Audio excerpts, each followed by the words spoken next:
Yooyyaa ashama nagaa bultanii daawwattoota keenya jaalatamoo fi kabajamoo warri guutuu addunyaa fagoo dhiyoo irra nu daawwachaa jirtan kun yooyyaa miidiyaa tamsaasa wiixata ammajjii 4 bara 2020 magaalaa guddittii Minisootaa Seent Pool irraa suududaan isinii dabarsinu. Tamsaasa keenna ka hardhaa hordofuu fi warri asittuu argamtanii hedduu isinii galateeffannaa. Namni biraa sagantaa kan daawwachuu qaba yoo jettanii faffacaasaa waliin nu gayaa isiniin jechaa deemna. Tamsaasa odeeffannoo sa'aatii kana mata duree gaggabaabduu isin biraan geenna. Sa'aatii gara guyyaa yookaan immoo sa'aatii Minisootaa kalaaqanatti oduu bal'inaan dhufnee ka isinii qabannee dhiyaannu ta'uu asumaanii waadaa seenuu barbaanna. Odeeffannoo keenya ka hardhaa haala nageenyaa ka Oromiyaa lixaa filannoon dhimma Oromootii fi fala hin taatu yookaan immoo deebii hin kennitu waan jiru dubbeen Suudaan Misrii fi hidha guddicha laga Abbayyaa hammachaa dhufu. Kanaan walitti qabatee rakkoo daangaa Itoophiyaatii fi Suudaan waraana naannoo Tigraahitii fi akkasumas Suudaan kaampii baqattoota haarawaa Suudaanii keessatti baqattoota Tigraahitii fi banuu ka jedhullee ibsuu deemna. Odeeffannoo karaa biraatiin ammoo awwaannisi Itoophiyaa keessatti ammallee hammaatee dhufu. Odeeffannoo kana isin biraan gahuu deemna. Uummatii Itoophiyaa beela hamaa fi saaxilamuu akka danda'u odeeffannootu jira. Odeeffannoo sanillee isin biraan geenna. Daawwattoota keenya jaalatamoo fi kabajamoo tamsaasa keenya kasaatii kana keessatti odeeffannoo nu isin biraan gahuu deemnu hedduu takkumaan nu dhageeffadha isiniin jenna. Waa'ee eebbaa obboleessi Jaalmarroo kabaja guddaadhaan yuunivarsiitii Hawaasaa irraa eebbifamuun torbaan kan akkuma dhagahamettu osoo jiru. Odeeffannoo biraatiin ammoo intalti Shaalaqaa Jaatanii Alii beekaa fi qaroon Oromoo Booranaa intalti isaa digirii lammaffaan eebbifamu odeeffannoon jirullee ni jira. Kanaan walitti qabate abbaa isii Jaatanii Alii Tandhu yookaan ammoo kan maqaan Amaariffaa kan inni ittiin beekamu Mebatsiyoon Aliillee yaadachuu deemna. Oduun kan qofa miti wantoota hedduu qabna. Aggituu Eda'oo boru Eda'oo guddataa ka Xaaliyaanitti dhiyoo kana hojjattu re'ee ishii tiksuun ijjeeffamte haadhi re'eelee gammaddu La Capra Felice biyya Itoophiyaatti reeffi ishii deebi'e yookaan ammoo Oromiyaatti awwaalamuu deemaa jedhame jira. Seenaa Aggituu Eda'oo guddataas waa takka lama haala barnoota ishii haala ishiin itti dhalattee fi maatii ishii odeeffannoo waan jiruu fi sanillee gurri isin buusna. Matootii oduu keenna kasaatii kana hangafoonni kakkana fakkaatanii daawwattoota keenya jaalatamoo fi kabajamoo yoon waliin turtanii bal'ina odeeffannoo kana argachuu deemtanii amma gara odeeffannoo kanattu dabarree wantoota jechuun amma isin dhiyeessin kakkana isin biraan gahuu deemna. Oromiyaa keessatti duula maqaa abaa'oo shanii balleessuudhaan jedhameen mootummaan Biltsiginnaa waraanii isaa humni addaa isaa Oromiyaa keessatti bakka hedduutti miidhaa dhaqqabsaa akka jiru kadhagame jiru. Bakki miidhaan hamaan itti dhaqqabaa jiru keessaa tokkini Oromiyaa gara lixaa yookaan ammoo Wallaggaa lixaa akka ta'e kadhagame. Godina Wallaggaa lixaa kan keessatti aanaa Boojii Dirmajjii jedhamu keessatti waraanni Biltsiginnaa shororkaa uummata irratti dhaqqabsaa akka jiru kadhagame jiru. Abaahoo dahoo taatanii yookaan ammoo abaahoo gargaartan jechuudhaan nama hedduu mana hidhaatti guuraa akka inni jiru kadhagamu. Dargaggeessa Oromoo tokkini deeggaraa abaahoo yookaan ammoo miseensa dhaabaa kana jedhamee kan qabame dargaggeessi Fayyisaa Baatii Abdiisaa jedhamu mana hidhaa irraa baafamee ajjeefamuun isaallee dhagame jira. Yeroo ammaan tana abaa'oo humneessitanii yookaan ammoo abaa'oo dahoo gootanii jechuudhaan naannoo kan keessatti dargaggoota, maanguddoota, qotee bultoota irrattu miidhaa guddaa akka dhaqqabsaa jiru mootummaan kun ka dhagamaa jiru. Tarkaanfilee abaa'oo balleessuu jedhu ka fudhate mootummaan kun bakka adda addatti dargaggoota 8 oli ta'anii godina Wallaggaa lixaa qofa keessatti torbaan kana ijjeessa jechuudhaan aktivistoonni naannoo kana barreessa jirani. Akka barreeffama aktivistoonni naannoo Wallaggaa lixaa barreessa jiranitu aanaa Aayira Wallagga lixaa keessattidha jechuun ganda Kuree fi Laaloo Suuchii jedhaman keessatti qeerroowwan 11 oli ta'anii gara jabeenanii waraanii Abiyyiitii fi humni addaa Oromiyaa ejjeesee jira jechuudha. Ni gabaasanii jiranii. Tarree maqaa dargaggeeyyii yookaan ammoo qeerroo ejjeefamtee kan naannoo kanas aktivistoonni naannoo Wallaggaa kunniin maxxansanii jirani. Naannoo Wallaggaa kan keessatti tarkaanfii ABO balleessuu yookaan ammoo harcaatota juntaa Hiwwahaatii barbadeessu jedhuun uummata nagaa irratti gaagaaminsi guddaan dhaqqabaa akka jiru kan dhagame. Tarkaanfilee mootummaan Biltsiginnaa waraana isaa 7 kan fudhate keessatti waldaa kiristaanaa magaalaa Naqamtee keessattuu argamu takka irrattu haleellaa dhaqqabeeni namni 8 walirraa horii yookaan walirra yaa'uudhaan madaa'ee namni tokko battalumatti yookaan achumatti du'uun gabaasuun kennanii yaadatama. Yeroo ammaan tana Wallaggaa Lixaa, Qeellam Wallaggaa, Horroo Guduruu Wallaggaatii fi Wallaggaa Bahaatii fi godina Matakkal naannoo Benishaangul dabatee Oromoota irrattu hidhaa fi ajjeechaan hammachaa akka deemaa jiru kan gabaafamaa jiru. Daawwattoota kennaa odeeffannoon hidhaa fi ajjeechaa kan Oromiyaa irra dhufaa jira kunin yeroo ammaan tana Wallaggaa Lixaa qofa yookaan ammoo godinaalee Wallaggaatii fi Matakkal qofa osoo hin taane godina Baalee lamaan godina Arsii lamaan keessattuu hammaatee akka itti fufu kan dubbatamaa jiru.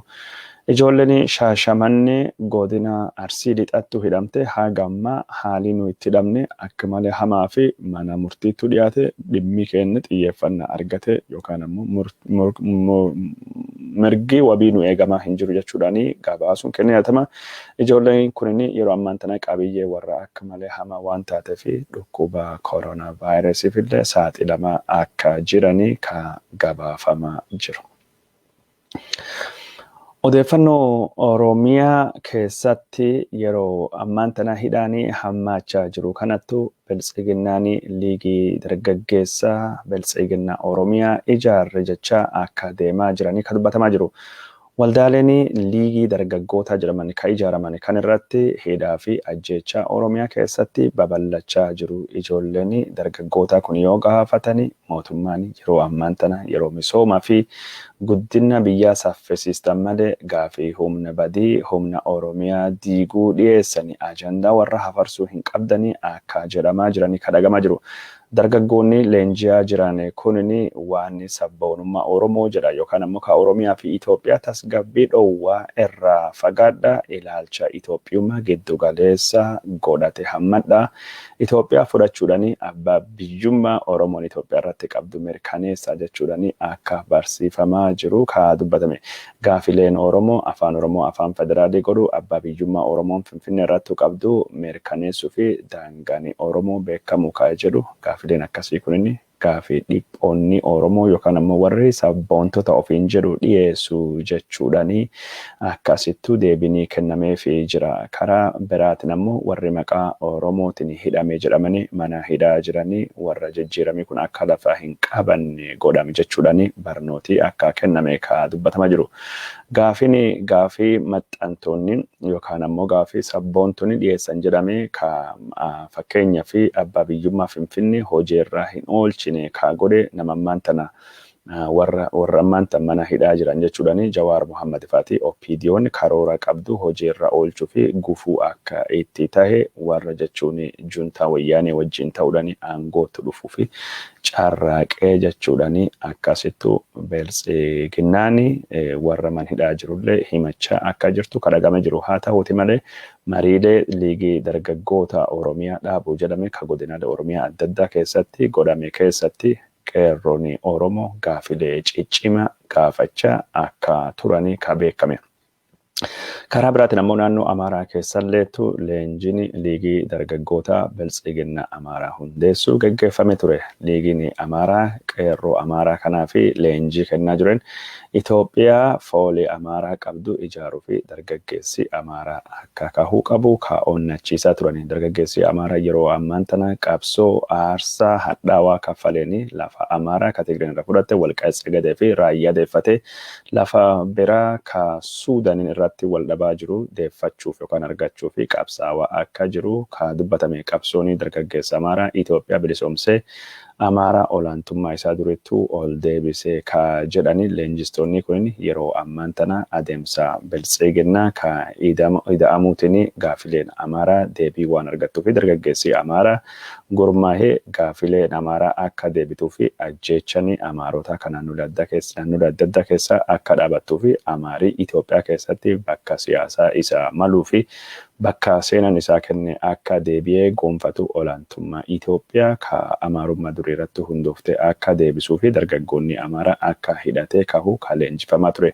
Leenjini dargaggoota Amaaraa Amaarii Itoophiyaa fi utubaa tahee Amaarummaan Itoophiyaa fi handhuura taatee Itoophiyaan Amaarummaa irratti akka hundooftu ka barsiisu yoo taatu leenjini liigini Oromoo ka dargaggoota biltsiginnaa baratan ammoo sabboonummaan Oromummaa ka Oromiyaa fi Itoophiyaa diigu waan taateef dargaggeessi Oromoo gaafii dhiphummaa gaafii sabboonummaa jedhamu duubatti afaa bira deemee Itoophiyaa bal'oo hammachuu akka qabu ka barsiifamaa jiru. Kunin abjuu biltsiginnaan lamaan qabdu ifatti ka agarsiisu jechuudhaan xiinxaltoonni yaada isaanii kennaa jiru. Daawwattoota keenya jaalatamoo fi kabajamoo odeeffannoon keenya ka isin biraan gayaa jirru akkuma itti fufettuu jira. Ammaan tana immoo odeeffannoolee gara biyyaa irraa dhuftee waa takka lama odeeffannoo isin biraan gahuu barbaanna.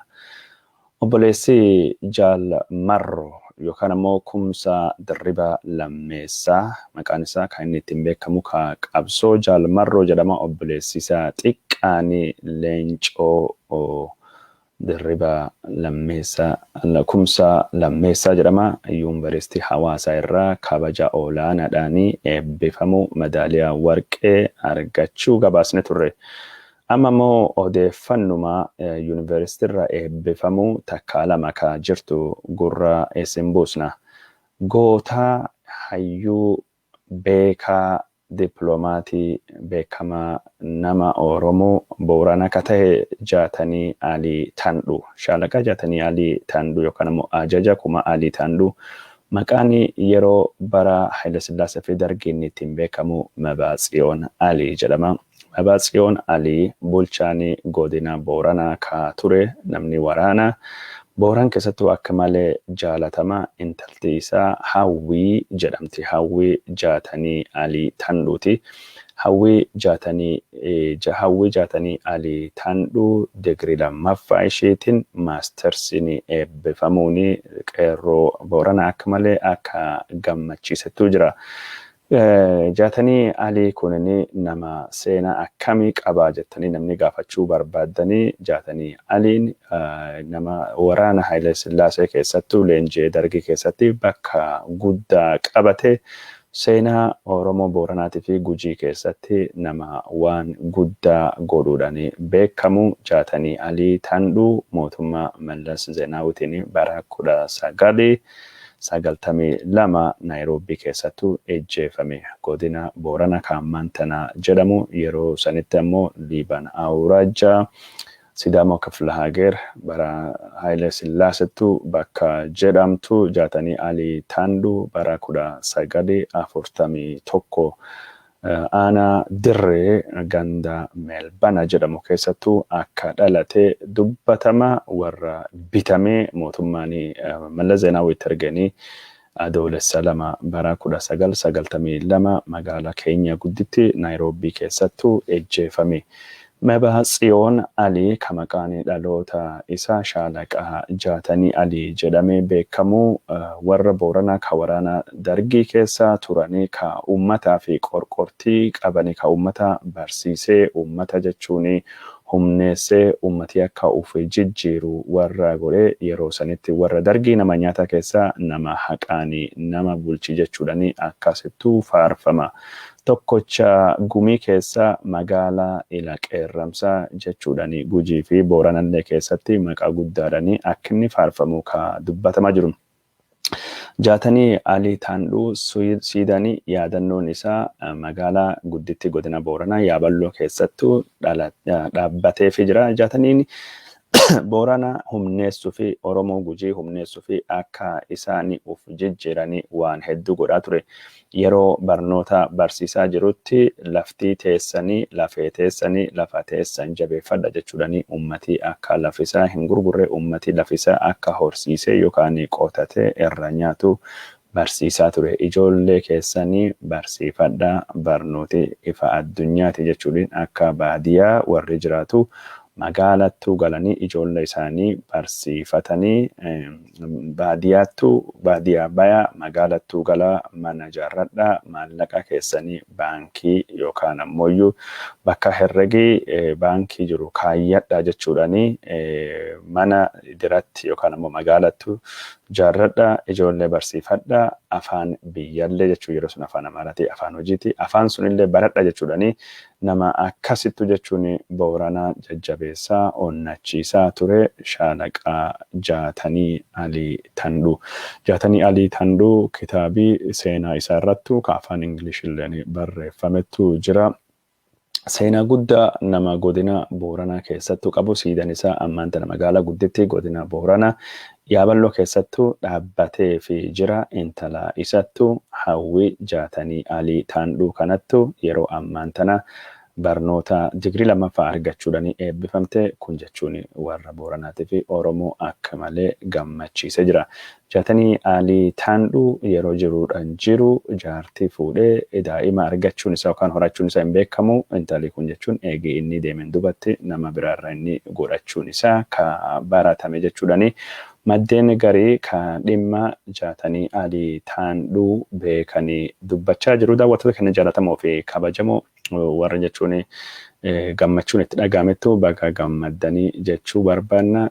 Maatiin Shaalaqaa jechuun Jaatanii Alii Taandhuu maatii seenaa guddaa qaban waan taateef seenaa warra seenaa yoomillee hin dagatamne akkasittu beekamuu qaba. Waan Jaatanii guyyaa biraa itti deebinee bal'inaan haasofna. Gootota jechuun Oromoo keessa warri tarree jalqabaa keessattuu argamanii akka tahe ka dubbatamu.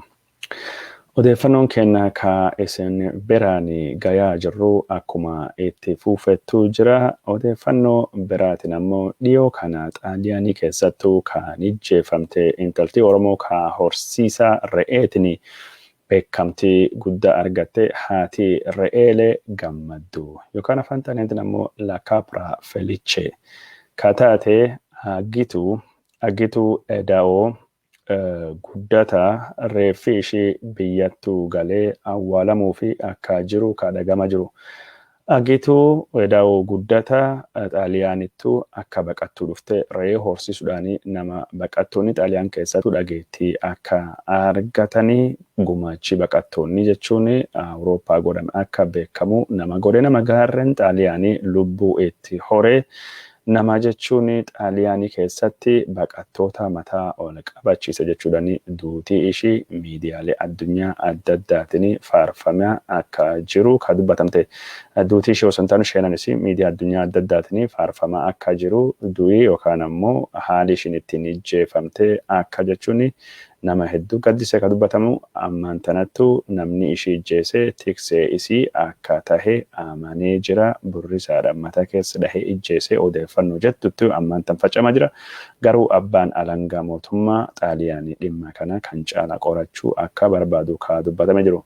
Gaazexaan biyya Ingiliiza The Guardian akka jedhuttu Agituun du'uun isii gaddi guddaan ka itti dhagahame deeggartoonni isii hojii ishii itti fufsiisuu fi carraaquu deeman jechuudhaan dubbatame jira. Maqaa ishiitiin gargaarsi dhiyoo kanatti walitti qabamuudhaan re'eerin ishiin gammadduun jalqabde, hojiin ishiin jalqabde, seenaan ishiin jalqabde, misoomni ishiin jalqabde akka addaan hin cinne godhuu deemna jechuudhaan dubbatame jira. Haati re'eelee gammaddu la capra felice addunyaa kana yoo isiin irra du'anii godaantu onne hedduutu gaddaani guutame onneelee hedduu gaddaan guutamte keessaa tokkoni warra jechuun gamtaa Awurooppaa keessa hojjetuu fi mootummaa Xaaliyaanii kan naannoo sanii guyyaa ishiin du'aa kaate yookaan guyyaa ishiin duute sanii sila gargaarsa sagantaalee ishii ittiin babal'isuutii fi piroojeektii ishii kana bakka hedduutti hojii irra oolchuu fi ture akka ta'e kadhagame warri sunis gargaarsa sagantaa piroojeektilee agituu ittiin babal'isan kana bakka biralleetti ittiin babal'isuu fi akka carraaqee jiru kadhagamaa jiru guyyaan sagantaa gargaarsaa intala seena qabeetti kana seena ishii tursuu fi godhame kun inni yoo labsame nulleen asiin kaayisiin biraan geennu ta'uu ibsina guyyaa sanarrattu namni hedduun akka hirmaachuullee qabu yaamichi asumaan dhiyaachaa jira.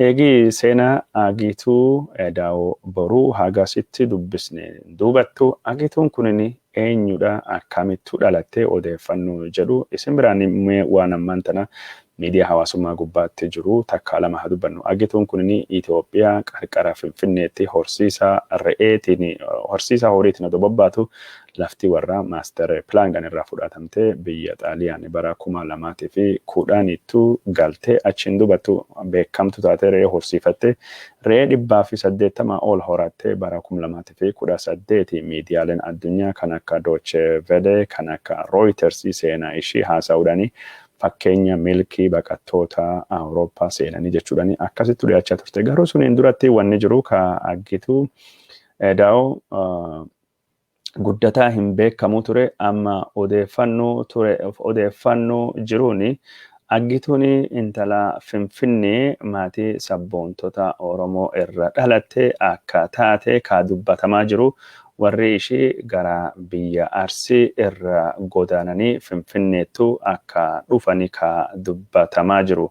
Abbaan ishii Arsii nama Arsii irraa gara Finfinneetti godaane yoo taatu haati ishii ammoo nama gara Shawaa Kaabaa Salaalee Kuyyuu irraa dhuftee gara Finfinnee qubattee akka taate kadhagamaa turte. Agituun Finfinneettu dhalatte manneen barnoota Finfinnee keessatti gaafa ishiin barachaa turtetti maqaan ishii agituu daawoo guddataa jedhamu irraa kan kahe akka malee loogin irratti godhamaa dargaggeessi isiin wajjin baratte ijoolleen isii waliin baratte maqaa isiitiin qoosaa akka itti godhaa turanii kadhagahame jiru. Haa ta'uuti malee agituun intala jabduu maatii jabduu keessa dhalatte waan taateef maqaa isii ka afaan Oromoo kanallee akka ijoollee biraa maqaa Faranjii yookaan ammoo maqaa Amaaraa qabu yookaan ammoo maqaa Kiristaanaa jedhamutti deeffachuu akka diddee maqaa isheetii fi eenyummaa isheetiin nama akka malee boonu maatii cimaa keessa dhalattee akka jirtu kadhagame jiru.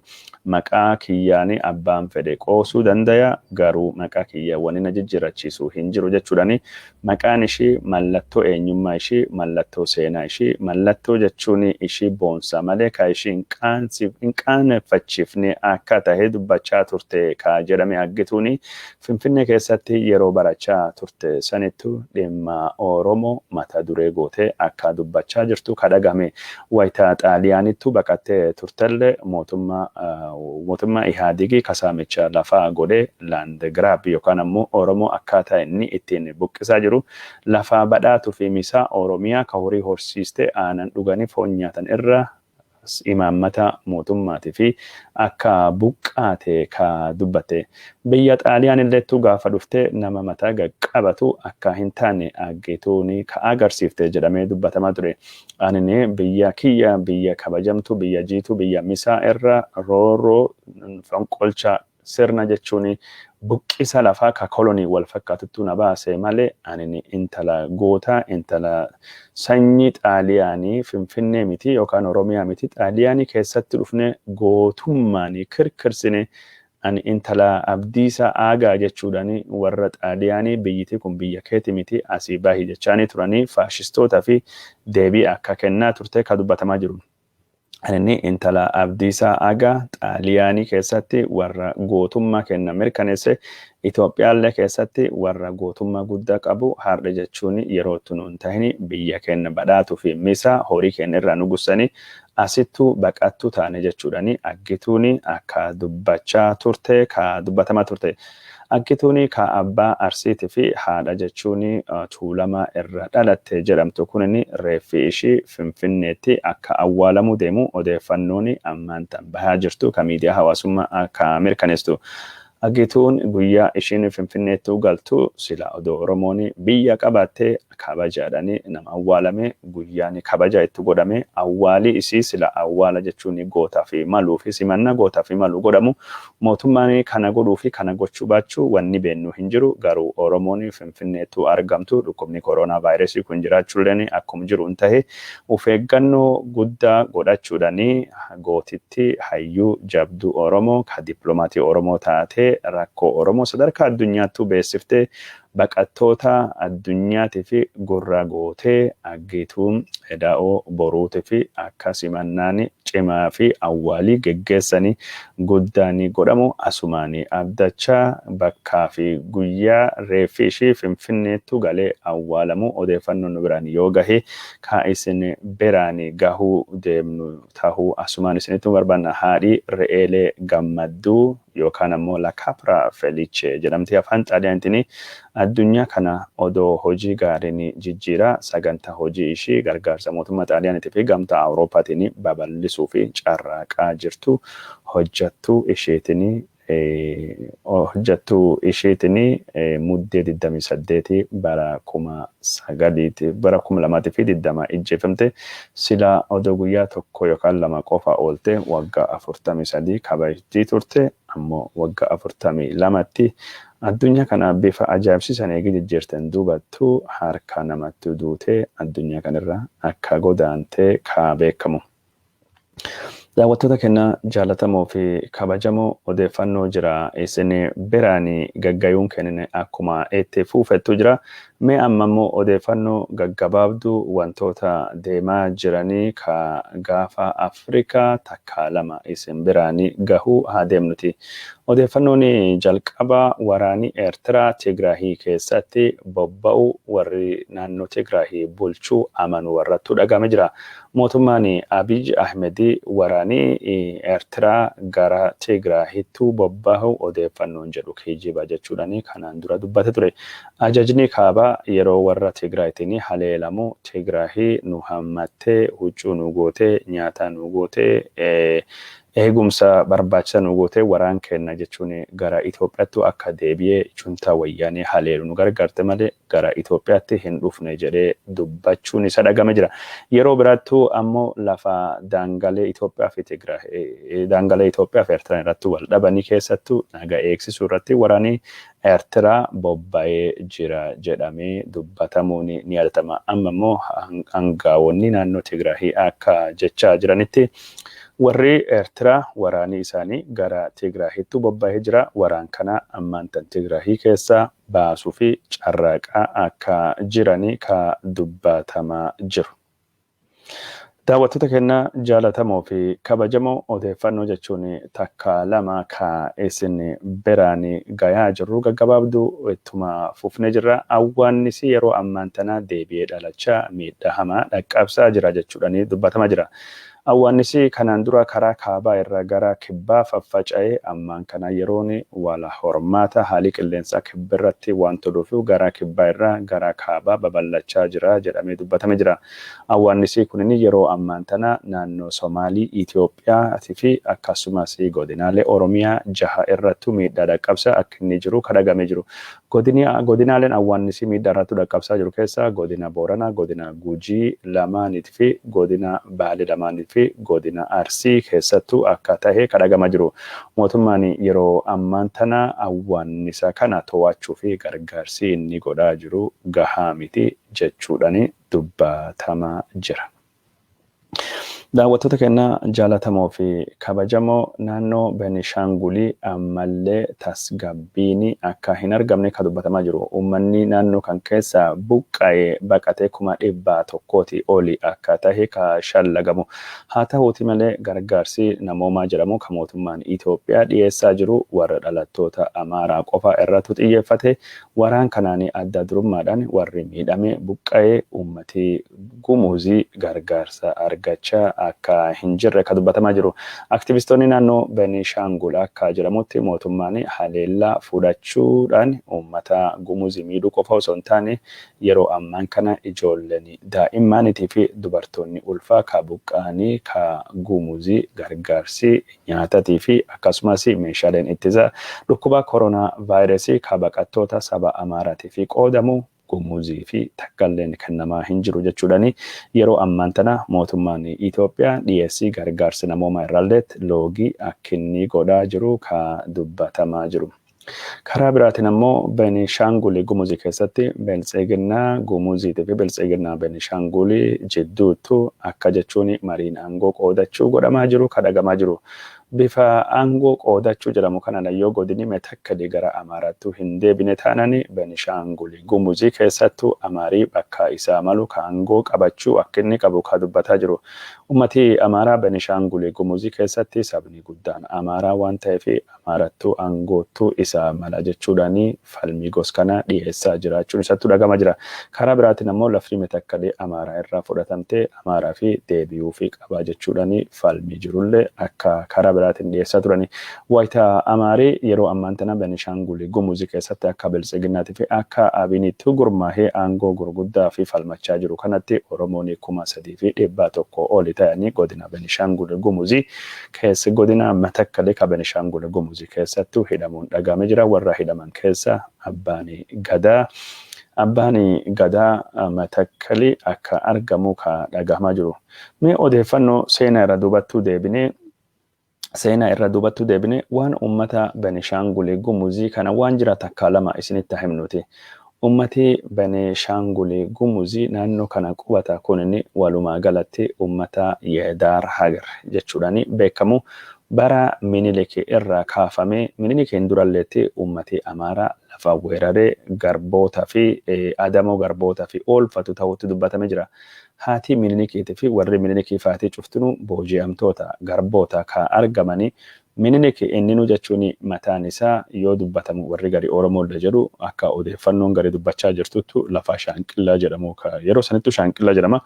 Gara Beenishaangul gumuzii kanarraa warri jechuun booji'ame keessa ta'u akka danda'u ka dubbatamaa jiru garboonni Beenishaangul gumuzii warra lafa Oromoollee keessatti jechuun baratamaadha. Naannoo kana yeroo adda addatti mootummoonni Habashaa duula guddaa durumaa irraa kaasanii itti godhaa turanii warra jechuun mirga lafaa hin qabne garboota jedhamanii keessa tokkini uummata Beenishaangul gumuzii ka Agoo uummata Agoo fa wajjin qubatu uummata jechuun Bartaa Shinaashaa Maa'oo gumuzii kan turani warri garboota Daaragar Shaanqillaa jedhamanii yaamamaa turanii isaalleen falaashallee lafa hin qabdu turan jechuu seenaa Itoophiyaa keessattuu tajaajilu malee lafa.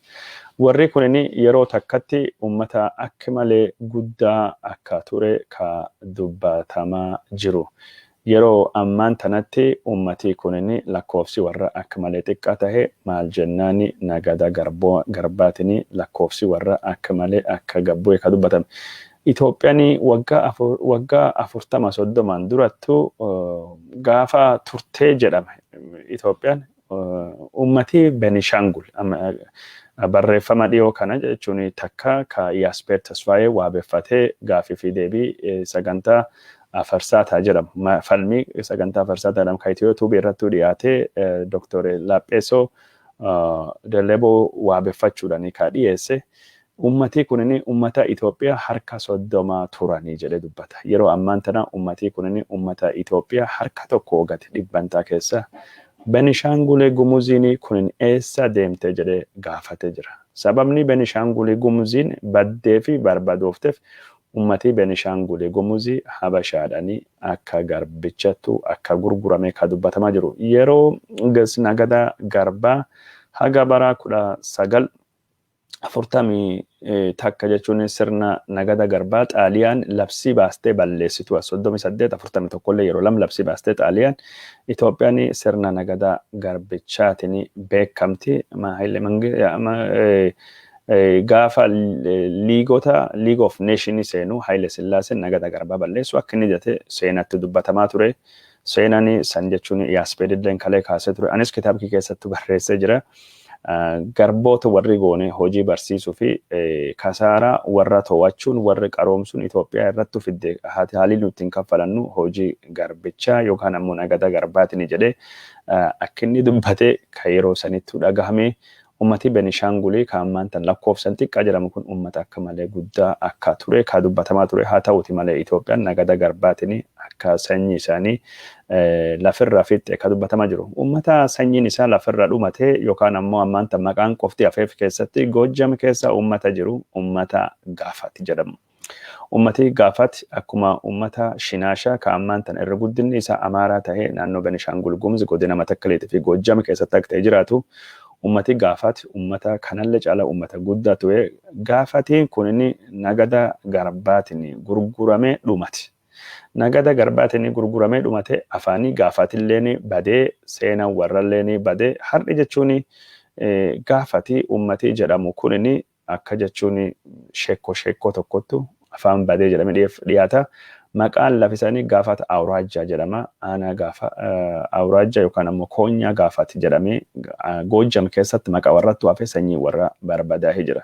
Karaa biraatiin ammoo meeshaa waraana faabrikaan hojjetu tokko kan Amboo qarqarattu argamu.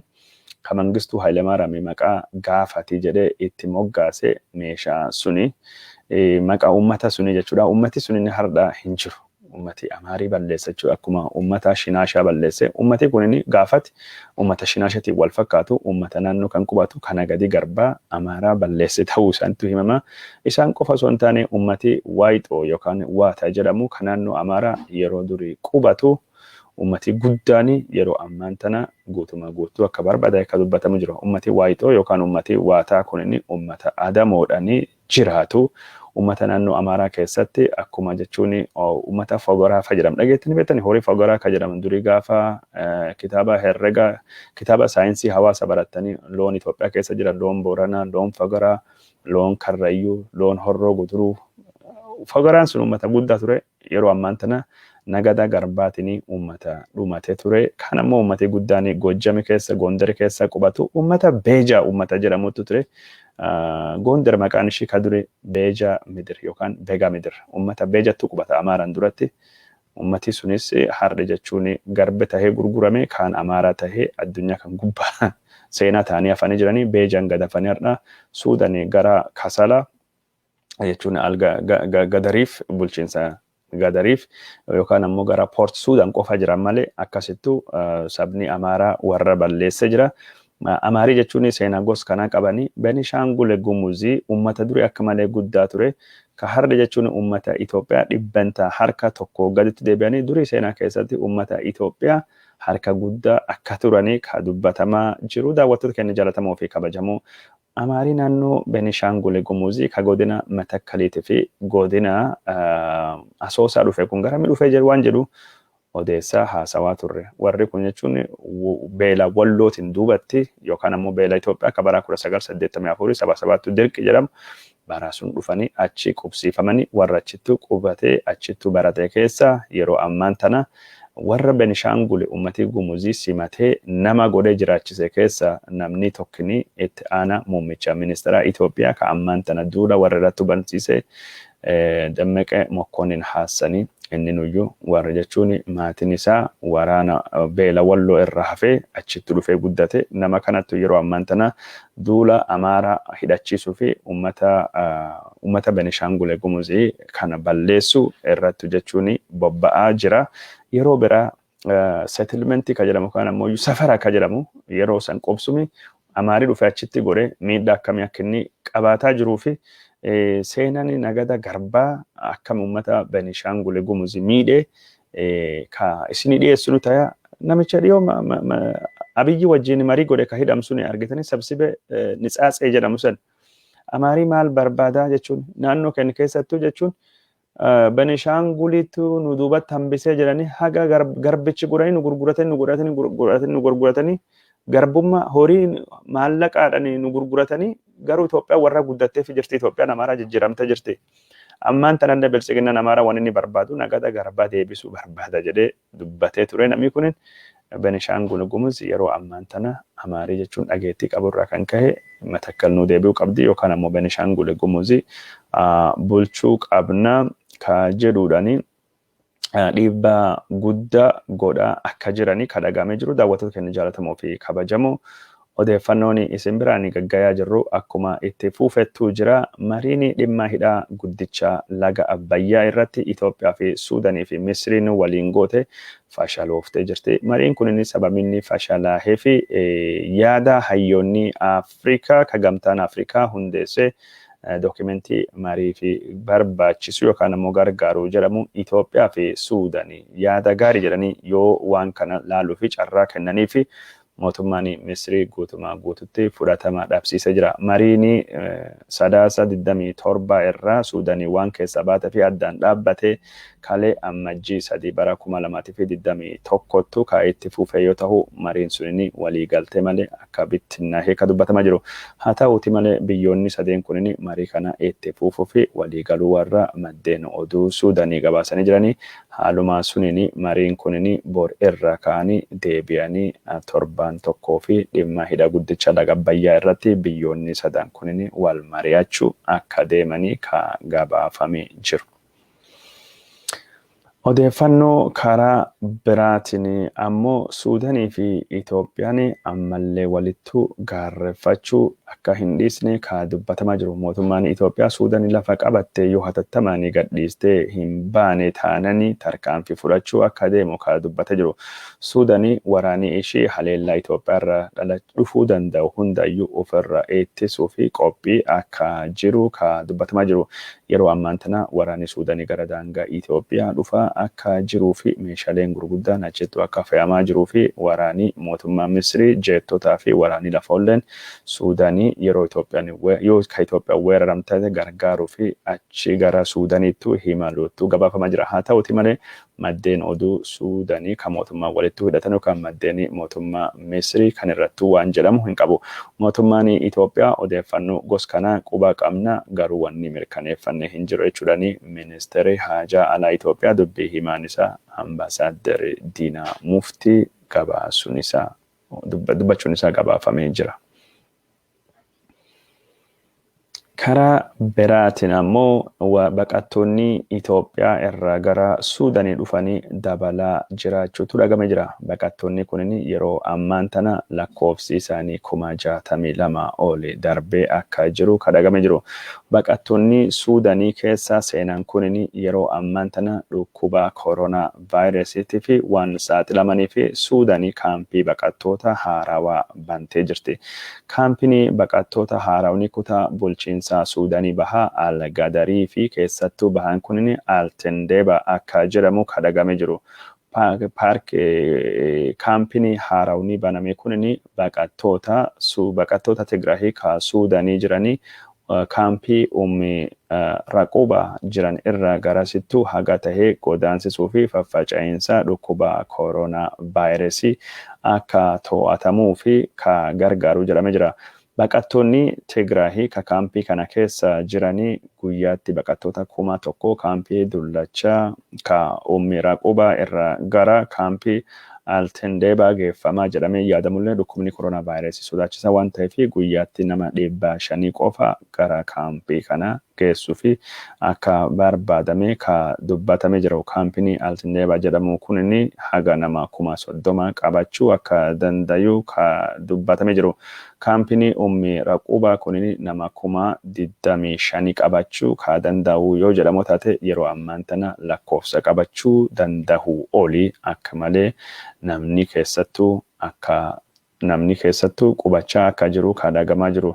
Yeroo ammaan tana dhukkubni koronaa vaayirasii kaampilee baqattoota Tigraahii ka Suudanii keessattuu mul'achuun isaa yaaddoo uume akka jiru ka dhagame jiru.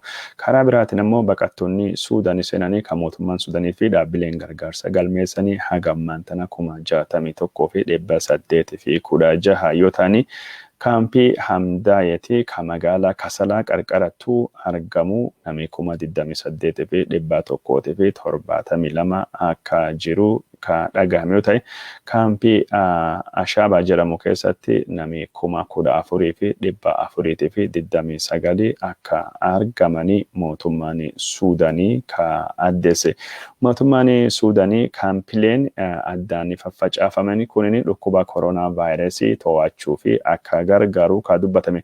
San malee kaampii kana keessatti baqattoonni Tigraayitii fi baqattoota Amaaraa jidduutti walitti bu'iinsa yeroo adda addaa dhalatullee to'achuu fi akka gargaaru ka dubbatame.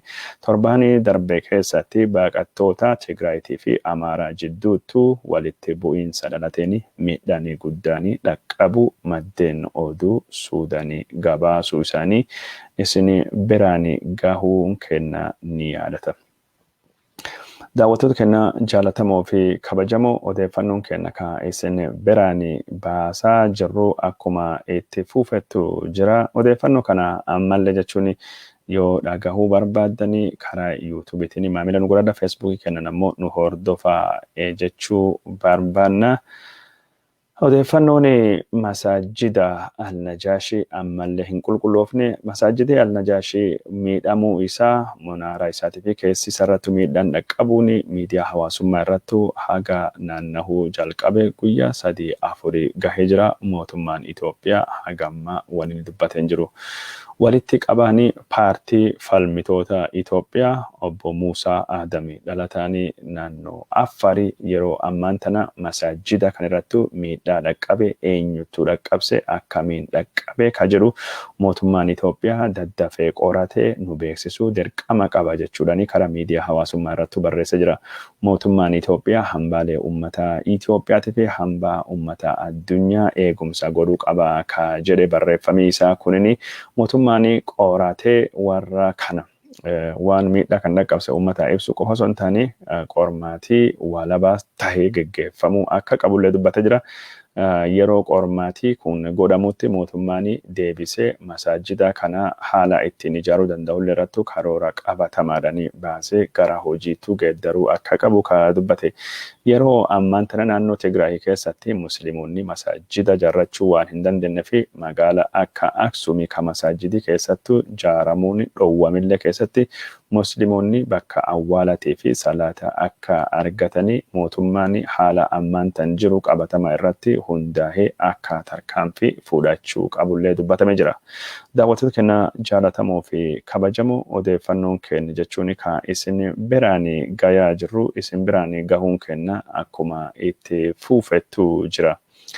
Mootummaan Itoophiyaa yeroo ammaan tana biltsiginnaan Oromiyaa filannoo jechaa deemaa jira. Filannoon gaafilee Oromoo ka bu'uura deebisuu hin dandeettu jechuudhaani hayyoonni Oromoo dubbachaa jirani. Keessattuu Oromoon bakka filannoo irratti jechuun carraa filatamuutii fi yaada filachuu barbaadu hin qabnetti bakka hayyoonni maqaa Oromootiin hidhamanii jiran. Warri jechuun ilaalchi nafxanyaa dura dhaabbatee mo'ate kan akka Jawaar Mohammad Baqqalaa Garbaa Hamza Booranaa Shamsaddiin Tahaa Abdii Raggaasaatii fi warri biraa hidhamee jirutti filannoon maqaa filannootiif jecha geggeeffamu hiikaa hin qabu jechuudhaani dubbatamaa jira. Mootummaan Abiy yaadi ammaan tanni filannoof dhiyeessee jiru yaada nafxanyaa ka jedhamu yaanni jechuun federeeshinii deeggaru yaanni sabaa fi sablammiin jaalattu ka Jawaar Mohammad Faati Kafaa'uun Faati Abaa'uun Faati dhaadheessaa jiranii filannoo kan gubbaatti dhageettii argachuu akka hin dandeenye ka dubbatamee jiru. Boordiin filannoo Itoophiyaa warra maqaa karaa nagayaatiin sochoona jedhu paartilee 26 olii tayanii filannoo irra eegii haqeen duubatti paartii gad hafanii 10 takkallee ammallee deebisee filannoo irra haquu akka danda'u dubbatame. San keessa paartileen 2 duruyyuu haqamuun isaanii mirkanaa'ee jira. Kun jechuun paartileen maqaa nagayaatiin sochoona jedhamu ka ilaalcha abaa'oo yookaan ammoo ilaalcha kafaa'uu qabna jedhamu yeroo ammaan tana Itoophiyaa Abiyyi keessattuu akka socho'uu hin dandeenye ka dubbatamaa jiru. Kun waan ta'ee beekamuu fi Oromoon yeroo ammaan tana filannoo filatamaan hin jirre filannoo hin qabne ka biltsiginnaan seera bulguu ka jecha isaa bifa seera qabeessa godhachuu fi carraaquu kan irratti Oromoon akka hirmaachuu hin qabne mata dureen Oromoo hidhamtoonni siyaasaa akka gadhiifamanii fi gadhiifamanii bilisa tahanii marii hunda hammachiisu Itoophiyaa jijjiiruu keessattuu akka qooda fudhachuu qabanii majanda tahuu qabu jechuudhaan dubbatamaa jira. Haala ammaan tan jiruudhaan paartileen Oromoo hidhamaa, paartileen Oromoo waajjira isaaniirra cufamaa, socho'uun daangeffamaa, filannoo godhuun rakkisaadha jechuun paartiin KFO ibsa baasuun isaanii yaadatama. ABO'nis haalli Oromiyaan keessa jirtu mootummaa ce'umsaa Oromiyaa hundeessuu malee ammaan tanatti jechuun Oromoo KFO ABO balleessina jechuudhaan biyya ollaa daboo yaammachaa filannoo godhuun hin taatu jedhee ibsa baasuun isaanii dhagama. Hayyoonni dhimma kanarrattu yaada kennaa jiranii yeroo ammaan tana mootummaan Itoophiyaa gaafilee bu'uura Oromoo takkallee deebisaa hin jiru. Mootummaan Biltsiginnaa Oromiyaallee gaafilee bu'uuraa Oromoo deebisaa hin jiru. Filannoo walabaatii fi bilisaa kahanirra qulqullaa'ee qopheessina jechuudhaan bakka Oromoon waan filatuu fi filannoon hin jirretti saba maqaa filannootiin nama sobaa jira jechuudhaan dubbatame jira. Dippiloomatiin mootummaa Itoophiyaa olaanaan duraanii Dr. Biraane Masqal Abbabee Sanyii rakkoon Itoophiyaa filannoon hin dhalanne, rakkoon Itoophiyaa filannoon hin furamtu, yaadni filannoo jedhamu yaada jechuun rakkoo Itoophiyaa ka bu'uura furu odoo hin taane rakkoo hammeessuu ka danda'u biyya suni gaaga'amiinsa siyaasaa hamaa dhiyeessuu ka danda'u jechuudhaan dubbate jira. Yeroo hayyoonni Oromoo hidhamanii manidhaa keessattuu badii tokko malee dararamaa jiranittu filannoo goonaa jechuudhaan filannoo goonii jechuun qoosaa ka jedhee Dr. Biraane Masqal Abbabee Sanyii Oromoon waan humnaan dhabe humnaan deeffachuu fi sabaa fi sablammii biraa wajjin tahee akka jechuun qabsaa'uu qabullee dubbatee jira. Daawwattoota keenya jaallatamoo fi kabajamoo hidhamtoonni siyaasaa Jawaar Mohaammed Baqqalaa Garbaa Hamza Booranaa Faatee hokkara Hacaaluu Hundeessaa eegii du'een dubattuu dhalateedhaan walittuu qabatee nama ijjeessanii yookaan ammoo uummata biyya nama ijjeessisanii biyya gara jeequmsatti oofani jedhee Biltsiginnaan himatullee gabaasii koomishiniin mirgoota ilmaan namaa Itoophiyaa kan mootummaan Abiy Ahmed hoogganu dhiyoo kana baase keessattuu ajjecha kana keessa warri akka harka hin qabne akeekee jira. Haa ta'uuti malee ammaan boodallee mootummaan Abiy Ahmed Jawaar Mohaammed fa'a akka filannoo hin hirmaanne yoo godhuu barbaade malee sababni inni warra kana hidhee fi yookaan ammoo sababni inni warra kana yeroo ammaan tana mana hidhaa keessatti dararaa jiruu fi maal akka tahee hin beekamne warra kana gadhiisuu akka inni qabu yaadan warra kana akka inni gadhiisuu qabu yaamichi bifa adda addaa dhiyaachaa jira. Haa ta'uuti malee mootummaan Abiy Ahmed yaamicha hawaasii addunyaa ka mariin haa godhamtuuti.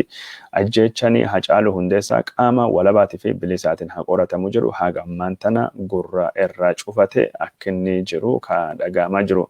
Jawaar Mohaammed Faatii balleessaa tokko malee yookaan badii tokko malee haga hidhamanii ji'a 6 fi guyyaa 5 guutanii yookaan ammoo lakkoofsisanii jiranii hidhamtoonni siyaasaa Oromoo hagammattuu hidhame mirgi wabiillee hin eegamnee fi himatilleen jechuun sirreetu irratti hin banamne jijjiirama jira. Himata irratti himatamu haali ragaan irratti dhiyaatellee magaarraja duuba ragaalee ta'ee ragaalee kijibattuu irrattuu qindaawaa irrattuu dhiyaachaa akka inni ture ka dhagahamaa jiru. Daawwattoota keenya jaallatamoo fi kabajamoo warri hagammaa nu daawwachaa jirtanii hedduu isin galateeffachuu barbaanna. Mee odeeffannoo takka lama odeeffannoo gaggabaabduu takka isiniif haa dhiyeessuniti. Odeeffannoon nu isin dhiyeessuu barbaannu Jaal Marroo yookaan ammoo ka maqaan dhalootisaa Kumsaa Dirribsaa Lammeessaa jedhamu hoogganaan ABO ka zoonii lixaa ijjeefame odeeffannoo jettu Biltsiginnaan feesbuukii irratti hafarsaa turte. Jaal Marrooni hinduune akka hinduune dhaamsi akeekuu ka bara haarawaa ka Jaal Marroo gadhiise miidiyaa hawaasummaa irrattu mata duree guddaa tahee irra odeeffamaa jira. Jaal Marrooni akka jedhettu viidiyoo kan keessattuu an hinduune lubbuun jira fagoollee hin jiru finfinnuma qarqara jiraanne mootummaa warra Itoophiyaa kana raasaa jirra jechuudhani. Itoophiyaan yeroo ammaan tana raafama siyaasaa hamaa keessa jirti. Aananii jechuun raafamne tortoree shama jechuun ka dubbate jaalmarroon aanan Itoophiyaa jedhamu kan raasni dhadhaa keessaa baasna. Kan ammoo godhuu dandeenya ammaan tanatti qabsoo Oromoo gulantaa ittaanutu finiinsuu fi akka qophii ta'anii fi dandeettii akka qabu dubbate jira. Dhaamsi jaalmarroo kabaraa 2020 ka Itoophiyaan raafamaa jirtu jedhu kun miidiyaa hawaasummaa gubbaatti ammaan tana naannawaa akka jiru kadhagame jiru. Jaalmarroon ijjeeffamee jira jechuudhaani miidiyaaleen bilchiginnaatu hidhata qabanii sagantaalee babal'aa qopheessaa akka turanii kadhagamaa ture. San keessa Derajee Habteewwal, Alamnawaasee, Zahabashaa fi akkasumas Oromoo Federaalistii jechuudhaani ka barreessu Nageessaa Oddoofaati hundinuu akka argamanii ka dubbatamaa jiru. Yeroo ammaan tana jaalmarroon du'e jettanii odeeffannoo kijibaa warra dhiyeessitanii uummata dhiifama gaafadha. Odeeffannoon jettulleen miidiyaa hawaasummaa irrattu naannawaa akka jirtu kadhagama jiru. Haa ta'uuti malee warri jaalmarroon ijjeefamuu isaatii fi viidiyoo qabna jedhanii haa gammattu. Odeeffannoo jaalmarroon kenne kana eegi dhagameen duubatti wanni isaan jedhan tokkolleen akka hin jirre ka baratama. Jaalmarroon du'e jedhame torban darbe keessattuu lallabamaa ture waraana leenjise jechuudhaani yaaddoo biraa waraanii ABO ka jaalmarroo eebbifamaa jira jechuudhaani yaaddoon guddaani warra Habashaa kana akka seenee ka dhagahama jiru. Daawwattoota keenya jaallatamoo fi kabajamoo odeeffannoo keenya ka isin biraanii gahuu deemnu mata duree takka lama odeeffannoo akka malee barbaachisaa ta'e isin biraanii gahuu deemna. Yaadattanii waggaa tokkoon duratti humni addaa poolisoonni humna addaa ka Oromiyaa dabalatee diigamuu deemaa waan jedhu isin biraanii geenne turre. Odeeffannoo sanii Oromiyaan yeroo sanitti waraana leenjisaa turte waraanii humni addaa Oromiyaa ka Sanqalleetti eebbifamu ka mootummaa Shimallis Abdiisaa eebbifamu hin diigamu. Inumaayyuu jabaatee gaachana biyya tahaa jedhamee odeeffamaa ture. Yeroo sanitti jechuun miseensi poolisii Oromiyaa olaanaan tokkin odeeffannoo keessa beekan naa barreesse feesbuukii kan gubbaatti maxxansee nama hedduutu qoqoode nama hedduutu yaada jalattuu kennatee odeeffannoon sun kijibaa jedhamee ture. Amma odeeffannoon mootummaa Itoophiyaa irraa dhufaa jirtu akka addeessitutti poolisiin federaalii ka jedhamu recommendation yookaan ammoo yaada gorsaa kenneeni humni addaa naannolee akka humna addaa Oromiyaa Somaaliifaatti akka diigamu murteessee jira jedhamee jira. Sababni isaa yeroo ammaan tana humna addaa ka jedhamu kanatti Itoophiyaa keessatti jeequmsa bakka adda addaa ka'u sababa ta'e jechuudhaani humni addaa kun diigamee humna addaa jiddu galeessaa tokko godhate ka Itoophiyaa gosa Ahadaawii yookaan ammoo raayyaa ittisaa jalatti hoogganamu takkattuu ijaaramuu qaba yaadni jedhu naannawaa jira. Bal'ina odeeffannoo kana ka isinii dhiyeessinu ta'aa humni addaa naannolee diigamuu deema raayyaa ittisa biyya jalatti yookaan ammoo humna poolisii federaalii jalatti deebi'ee ijaarama. Kun yaada gorsaa ka dhiyaate wanni kun hojii irra ni oolamoo hin oolu haala jechuun ammaan tana jiru ka federeeshinii ka seera naannolee nuuf bulchuu hoogganuu kan wajjin akkamiin akka inni deemullee ka qorannee jechuun odeeffannoo jirtu dhiyeessinu ta'a. Yeroo ammaan tanatti humni addaa Oromiyaa diigamuu qabaa jedhamee warri miidiyaa Habashaa haasawaa jiruttu humni addaa naannoo Amaaraa, milishoonni naannoo Amaaraa, faannoon Amaaraa injifannoo juntaa sigibgibii Hiwwahaati warri ittiin jedhu warra Tigraay irrattu argatee fi faarfama akka jiruttu dhagahamaa jira. Humna addaa diigna jechuun kaayoo warra isaan deemanii fi beekamaadha. Yeroo ammaan tana jechuun waan deemaa jiru kana ilaalchisee wantoota tahuu qabani yookaan ammoo wantoota tayaa jira isin biraanii gahuu deemna. Mootummaan Abiy Ahmed dhawatan wantoota ahadaawiyaan hin feetu wantoota jechuun warri ilaalchi gara mirgattuu jaalatanii hojii irra oolchaa fi akka inni jiru humni addaa Oromiyaa hadiigamu Oromiyaan hadiigamtu federeeshinii hadiigamu heerii hadiigamu jechaa turanii adeemsa jechuun heera diiguu keessa naannoon Benishaangulii odoo heerii ishii jiru odoo heerii federaalii jiru bulchiinsa Abiy Ahmed kallattiin jala galuu torban lamaan duratti gabaasuun kenna ni yaadatama.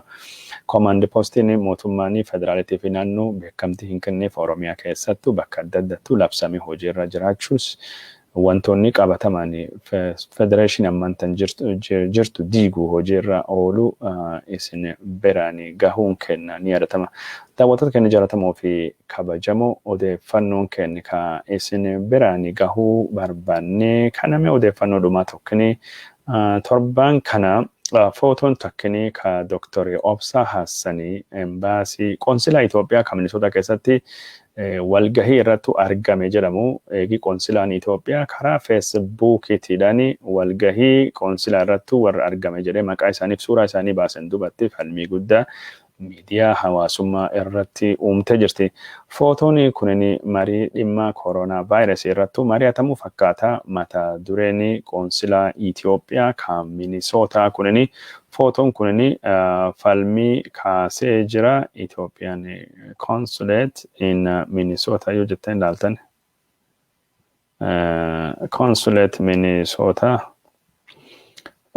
Footoon kunin bifa kanaadhaan ammaan tana miidiyaa hawaasummaa gubbaattu naannawaa jira. Ethiopian Consulate General in Minnesota akka jedhu irrattuu bahee warri kunin walgahii ambaasaadera Abdul Aziz Muhammad wajjiidhaan godhame jedhame mata dureen isaa በሚኒሶታ የኢትዮጵያ ኮሚኒቲ አስተባባሪነት ከሃይማኖት ተቋማት የኦሮሞ ኮሚኒቲና ኢትዮጵያ ሰላም እርቅ አባላት ተሳተፉበት ሀገራችን ባሉ ወቅታዊ ሁኔታዎች ከየቦታው የተፈናቀሉ ወገኖችን ለመርዳት ገንዘብ ድጋፍ ለማሰባሰብ በመቻልበት ሁኔታ ላይ ውይይት ተካሂዷል።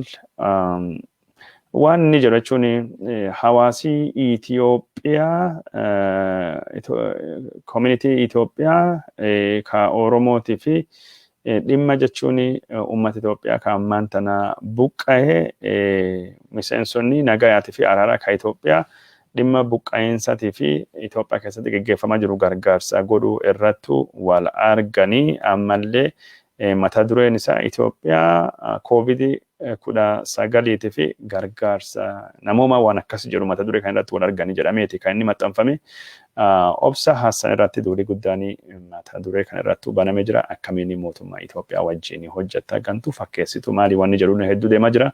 Obsaanii karaa feesbuukiitiin gabbahee wanni kunin walgahiin jedhame akka jedhameen hin geggeeffamne walgahiin kunin qoonsilaan Itoophiyaa hin qopheessine walgahii kanam qoonsilaa Itoophiyaa keessattuu hin taane jechuudhani inni jechuun dubbiin haqaa ka dhugaa gaafa qulqulloofte inni leen akka qulqullaa'u dubbatee jira. Inni warra Oromootiif falmaa jiran keessaa tokkana warri maqaa balleessutti waan kana godhachuudhani walgahii qoonsilaan Itoophiyaa karaa feesbuukiitiin maxxansee kana akka qoonsilaan hin qopheessine akka qoonsilaa keessattuu hin taane dubbatee jira. Namni hedduun jechuun miidiyaa hawaasummaa gubbaatti duula guddaa banaa jiranii Dr. Obsaanii walitti qaba boordii hawaasaa Oromoo kan Minisootaati. Yoo sila jechaa fi jenne mootummaa Itoophiyaa qoonsilaa wajjiidhaan dhimma adda addaatii fi araara haa ta'u gargaarsa koronaa vaayirasii haa ta'u waanuma kamiifiyyuu mari'achuu fi waanuma kamiifiyyuu falmiifiyyuu waanuma kamiifi walgahii fi deemallee akka jechuun obsaan akka Dr. Obsaatii fi obsaanii akka jechuun hogganaa jaarmeyaa hogganutti walamattuu jira jechuudhaan deemuu danda'a. Duula gosa kana maqaa balleessi walirratti godhuun walirratti banuun barbaachisaa miti. Waa takkattuu jira dhukkubni uummata buqqa'ee gargaaru uummata dhukkuba koronaa vaayirasiitiin miidhamu gargaaruun uummata kana qaama kamiinuu wajjin ta'anii gargaaran mootummaa miti. Wanni kunin humanitarian wanni gargaarsi namoomatidha. Human relief work. Dhukkuba to'achuu kan irratti diinayyuu wajjin taa'ee namni hojjeta. Baruma obsaan doktorii nama yaalu aduwam jechaaf jenne deemee mootummaa biltsiginnaa kaabiyyi kan birattu warra dhukkuba koronaa vaayirasii qabanii gargaare waan gaarii godhe. Waa buusee malee waan tokko uummata hin miidhu. Odoo deemee silaa gargaarsa uummata buqqa'ee kenname kunini wanni gaarii jechuun odoo ajandaa siyaasaa godhuu baannee waa hunda irratti wal arrabsuu baannee waa hunda irratti maqaa wal balleessuu baannee hayyoota irratti duuluu baannee namni hundu jechuun biltsiginnaa wajjin jira namni hundinuyyuu bitamaadha yaada gos kana ilaalchu gos kana aduu dhiisne akka malee gaarii jedhee yaada waan daawwattanii hordoftaniif hedduu isin galateeffadha. Daawwattoota keenya jaallatamoo fi kabajamoo tamsaasii keenya ka ganama kana haga suma yeroo biraa walitti dachaanii odeeffannoo babal'aa qabannee dhiyaanna. Waan daawwattanii hordoftanii fi horaa bula nagaan oola nagaan nu bula.